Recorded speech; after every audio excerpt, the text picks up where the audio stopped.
So that's it for our Japan trip. We made it around the clock, sleeping through the night, despite being next to a very busy street. But we slept about 14 hours with the aid of lack of sleep over the course of how long, and a couple back pills. So sometimes you gotta cheat to make sure that you're not miserable on the plane the next day. Maybe I've been remiss not to talk about one of my things I'm gonna miss about Japan the most, and that is Japanese bathrooms. I was gonna say that too. We've never really, I know it's really typical, but let's talk about Japanese bathrooms.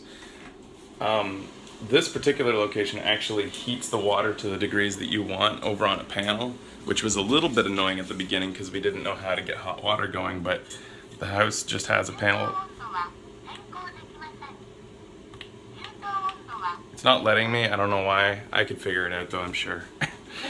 Before I had an option of getting it as high as like 90 degrees if I wanted, which is insane, but it gives you a warning. It's like, Atsui!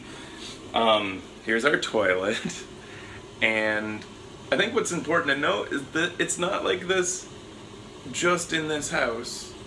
It's like this in convenience store toilets. It's like this in, of course, restaurants. It's like this in freaking public, like, park restrooms sometimes. Sometimes they're kind of old and crappy, but sometimes you'll be surprised how good the toilets are. And it has all the stuff on the side. Again, you've probably seen this on other videos, but the spray function is something that you feel as though once you've used it a few times, you can't live without. It's even got it for girls. I guess that's just a different angle. I'm not a girl, so I'm not going to get into it. And then you can change... It doesn't work right. It doesn't work right for Becky. Alright. You can change the temperature on some of them. Each one has its own quirks that you have to kind of like use Google Translate to scan and find out. And all this thing is, you can change the angle sometimes manually too, but all this thing is an attachment that goes on to a toilet. It's nothing that makes the whole toilet special. It even plugs in the back. All you have to do, I guess, is rig it up to a little bit of water, like it's its own pipe. Pipe in water to it so that it can actually do the spray function, and there you go. Every American toilet could do the exact same thing if you just imported one of these. I'm gonna look into it.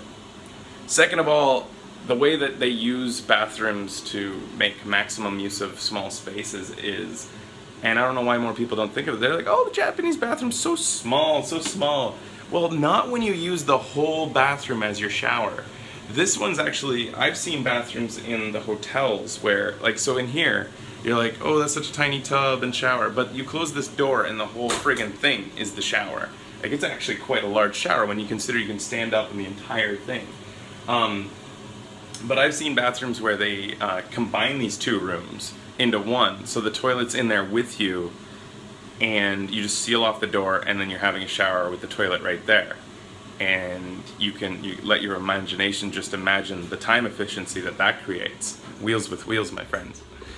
So anyways, there's Japanese bathrooms, and like I said, they're everywhere. When we go back to Canada, we're gonna have to clean our own asses. Yeah, Becky's been lamenting that for quite a bit. And the fact is they're everywhere, and I actually got denied a bathroom use for the first time from a convenience store last night. Ever. And all the time we're going, and I'm like, I couldn't find one clearly marked at a Family Mart, and I go to the guy and I'm like, you know, Toide Kudasai, and he looks me up and down. He's this young kid, and he goes, customer, or whatever, like that. I'm like, he was a little shit. It's like the only reason is that kid looked like a punk. He had his hair all like done, and he had like, I don't think he had a piercing because he wouldn't get hired here, but he like looked like he probably put piercings on after. It was fucking... I used to have piercings, but you know, when you're a punk, that's what you have. Only punks have piercings. Only punks. All right. Anyways, we're headed to the airport now. We're gonna miss Japan. Yeah. Toilets are just one of the many things. Goodbye.